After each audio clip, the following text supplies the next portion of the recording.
Melanjutkan video yang kemarin lur.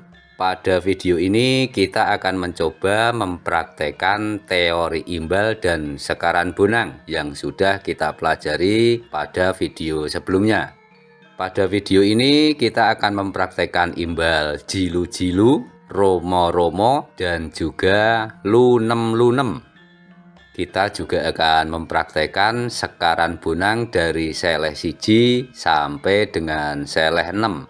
Dan sebagai bahan praktek yang bisa mencakup itu semua, kita akan menggunakan iringan gending lancaran Desa Budaya Laras Pelok Padat 6.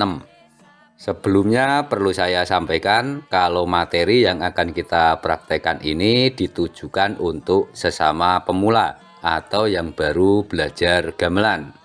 Ibarat belajar sepeda, materi yang saya bagikan adalah materi sepeda roda 3. Ngono ya lur. Jadi harap dimaklumi jika notasi yang akan kita praktekkan mungkin tidak sama dengan materi garap dari sumber lain atau sumber aslinya. Mari kita praktekkan dengan iringan gending lancaran Desa Budaya.